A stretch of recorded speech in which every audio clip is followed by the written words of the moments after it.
Hello दोस्तों, उम्मीद है आप सब बढ़िया होंगे और बेहतर महसूस कर रहे होंगे। इसके पहले वाले वीडियो में हमने मीनिंग ऑफ इक्वेशन पढ़ा था और आज हम लोग आइडेंटिटी यानी कि सर्वसंख्या के बारे में पढ़ेंगे और जानेंगे कि सर्वसंख्या होता क्या है। तो आइए सबसे पहले इसका डिफिनीशन देखते हैं। तो डिफिनीशन इस प्रकार है, चर राशि में ऐसा संबंध जिसके दोनों पक्ष बराबर हों उस संबंध को सर्वसंख्या कहते हैं। अर्थात चर राशि, यहाँ पे देखिए यक्स जो है एक चर राशि है और चर राशि में ऐसा संबंध जिसमें दोनों पक्ष क्या हो, बराबर हो, वह सर्वसंख्या कहलाती है। उपर्युक्त संबंध जो है एक प्रकार का सर्वसंख्या है, क्योंकि जब यक्स प्लस 2 का होल स्क्वायर को सरल करते हैं तो एक्स स्क्वायर प्लस 4x+4 आता है। अतः इसमें दोनों पक्ष बराबर हैं। दिए हुए व्यंजकों को हल करने के लिए सर्वसंख्या का प्रयोग किया जाता है और कुछ सर्वसंख्याएँ जो हैं इस प्रकार दी हुई हैं जिनको आप आसानी से देख सकते हैं और इसका नोट्स बनाकर इसका अध्ययन कर सकते हैं जिससे आसानी से याद हो जाए।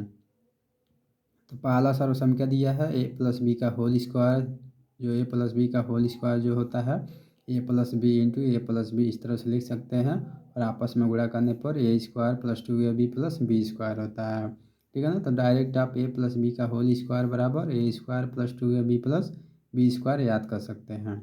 अब कर ए माइनस बी का होल स्क्वायर, तो इसको 2 पार्ट्स में तोड़ दिया है। अब इन दोनों का आपस में गुणा किया है तो ए माइनस बी का होल स्क्वायर बराबर A square minus 2ab plus B square आ गया है। अब कर A square minus B square जो होता है एक क्वेश्चन में ए माइनस बी और एक क्वेश्चन में ए प्लस बी के बराबर होता है। अगला है A plus B plus C का होल स्क्वायर जो होता है वह A square plus B square plus C square plus 2ab plus 2bc plus 2ca के बराबर होता है। और अगला है ए प्लस बी का होल क्यू जो होता है ए cube plus B cube plus 3ab into कोष्टक में ए प्लस बी के बराबर होता है।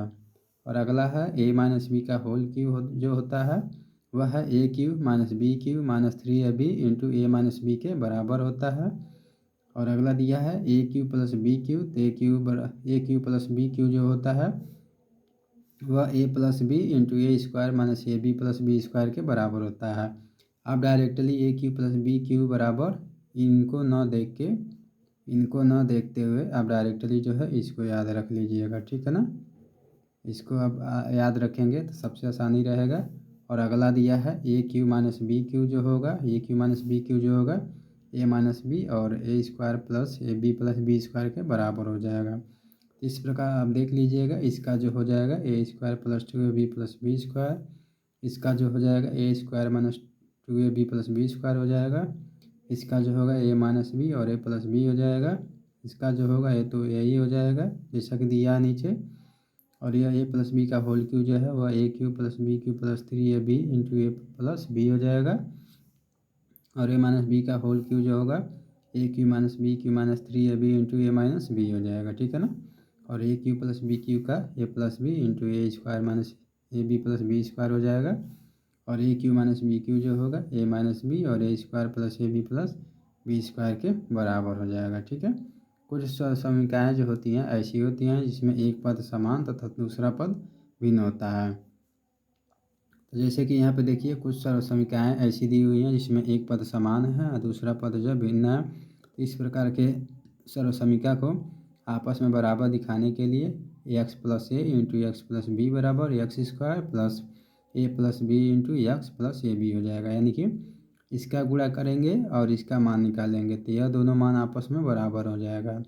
यही कार्य यहाँ भी होगा, इसका मान और इसका मान आपस में बराबर होगा और यहाँ भी यही होगा, इसका मान और इसका मान जो होगा आपस में बराबर हो जाएगा। इस प्रकार आपने कुछ सर्वसमीकरणों को देख लिया जिसको आप आसानी से नोट्स बनाकर अध्ययन करेंगे तो आसानी से याद कर पाएंगे। अब अगला कह रहा है बीजीय सर्वसमीकरण क्या होता है। तो बीजीय सर्वसमीकरण क्या होता है ये देखते हैं। तो एक या अधिक चरों वाले उस बीजीय समीकरण को बीजीय सर्वसमीकरण कहते हैं जो संबंधित चरों के सभी मानों के लिए सत्य होता है। कहने का मतलब होता है एक या अधिक चरों वाले वह बीजीय समीकरण जो कि बीजीय सर्वसमीकरण कहलाएगा जो संबंधित चरों के सभी मानों के लिए सत्य होगा। यानी कि उस संबंधित चर में कोई भी मान रखेंगे तो वह क्या होगा, आपस में बराबर हो जाएगा जैसा कि ऊपर दिया हुआ है। अब कह रहा सर्वसमीका तथा समीकरण में अंतर क्या होता है, तो यह चीज़ आप हमेशा याद रखिएगा। 1 नंबर में आता है कि सर्वसमीका तथा समीकरण में अंतर क्या होता है। तो समीकरण व सर्वसमीका में मूल रूप से यह अंतर होता है कि समीकरण चर के समस्त मानों के लिए सत्य नहीं होता, किंतु सर्वसमीका चर के प्रत्येक मान के लिए सत्य होती है। ठीक है, तो सर्वसमीका तथा समीकरण में बस इतना ही अंतर रखना है कि जो समीकरण है वह चर के समस्त मान के लिए सत्य नहीं होगा, जबकि सर्वसमीका जो होगा चर के समस्त मान के लिए क्या होगा, सत्य होगा। तो आइए अब आगे देखते हैं। यहाँ पर उदाहरण भी दिया है, जैसे 3x + 7 = 16 एक समीकरण है, क्योंकि यह सिर्फ x = 3 के लिए ही सत्य है। ठीक है ना, तो 3x + 7 = 16 जो है एक प्रकार का समीकरण माना जाएगा, क्योंकि यह x के सभी मानों के लिए सत्य न होकर x = 3 के लिए ही सत्य हो रहा है। जबकि a + b का whole square = a² + 2ab + b² एक सर्वसमीका माना जाएगा यह, क्योंकि यह चर के प्रत्येक मान के लिए क्या होगा, सत्य होगा।